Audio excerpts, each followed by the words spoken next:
Seandainya Jokowi mundur baik-baik, apakah kita maafkan dia atau tidak? Nanti majelis kodem yang memutuskan. Tidak setia kepada rakyat dan kepada tujuan kemerdekaan bangsa. Kita harus ubah ini menjadi demokrasi yang bersih dan amanah.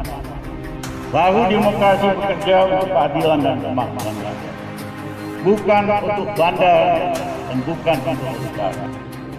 Jokowi sudah ditinggalkan oleh rakyat dan secara kemungkinan besar oleh bangsa.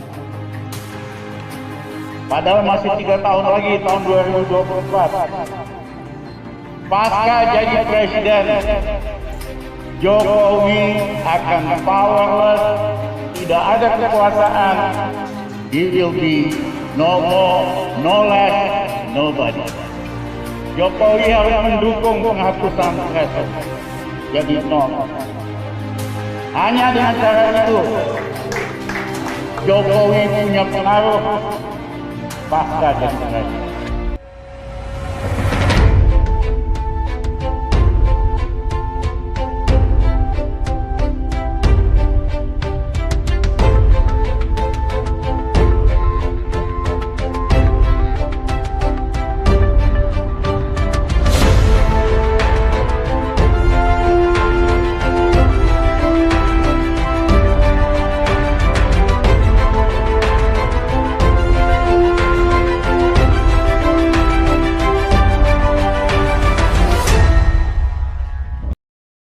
Ade Armando kembali mengadu domba antara satu artis dengan satu artis lainnya. Ia kemudian membagikan postingan terkait Agnes Monica yang baru-baru ini ingin membangun klinik untuk vaksin COVID-19 gratis. Hal itu kemudian dimanfaatkan oleh Ade Armando dengan mengunggahnya dan menuliskan caption yang provokatif. Ia menuliskan, semoga para artis hijrah yang kaya raya itu mau mengikuti jejak Agnes Monica. Hal itu selaras dengan tweet Said Didu yang mengatakan bahwa untuk memperbaiki kondisi anak bangsa yang terpecah-pecah karena buzzer politik seperti Ade Armando, Eko Kuntadi, dan juga Denny Siregar Abu Janda perlu 1 dekade. Hal itu yang membuat ekonom senior Rizal Ramli berang terhadap buzzer-buzzer istana itu.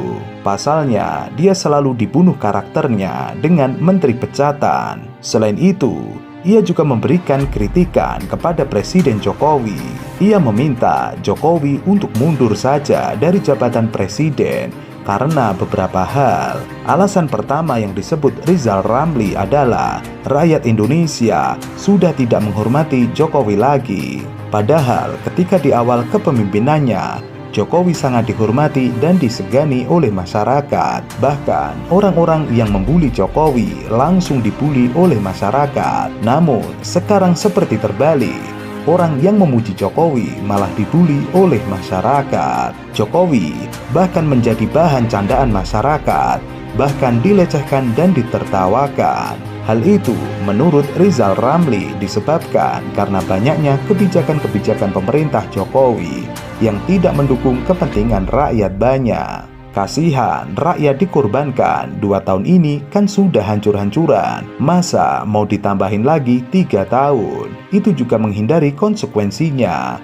Karena kalau nanti rakyat marah, ingat di Korea 3 presiden dan ketiganya mantan jenderal masuk penjara semua. Kita tidak ingin itu terjadi di Indonesia. Rizal juga beranggapan bahwa Jokowi hebat karena adanya buzzer dan influencer yang terus-menerus memuji Jokowi. Para buzzer dan influencer ini malah membuat orang-orang yang mengkritik Jokowi tersudutkan. Udahlah, Pak Jokowi hebat karena ada buzzer, influencer yang terus memuji-muji Pak Jokowi, mengabulkan fakta, menawarkan ilusi, dan menghancurkan orang-orang yang berbeda pendapat. Jokowi di masyarakat Indonesia sudah tidak dijagokan lagi. Oleh karena itu, sekali lagi dengan tegas, ia meminta Jokowi untuk mundur dengan cara terhormat. Rizal Ramli mengingatkan Presiden Joko Widodo untuk menertibkan para pendengung bayaran di media sosial yang kerap disebut buzzer RP agar demokrasi di Indonesia bisa sehat.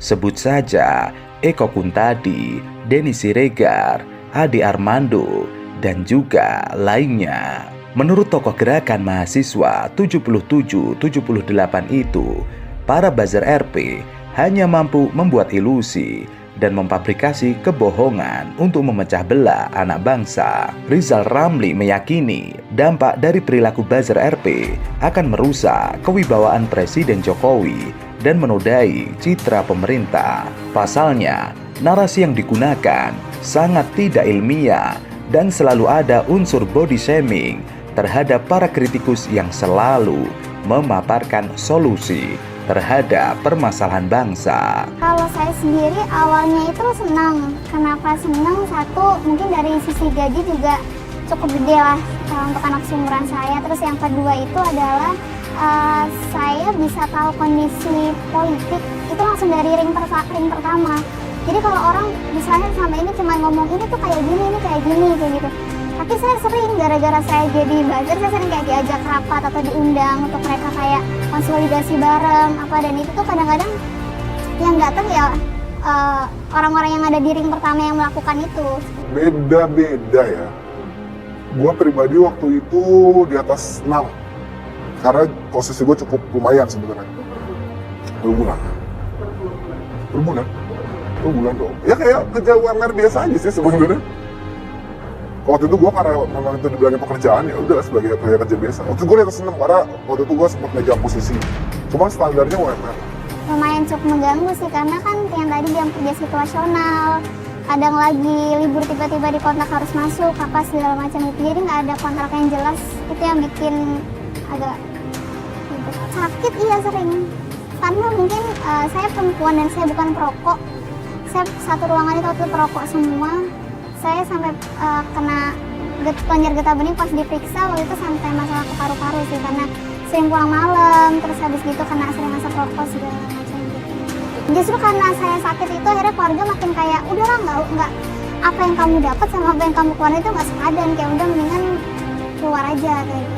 Kalau itu saya lupa nama aplikasinya, tapi ada gitu yang kayak buat ngitung range, berapa range jumlah kayak follower atau partisipan aktif di baik di Twitter atau di Instagram gitu yang udah kita raih. Jadi itu yang kita maksud aktif ya, maksudnya orang yang benar-benar menggunakan, bukan yang sama-sama akun bodong juga gitu. Nah itu ada aplikasi ngukurnya, itu saya lupa.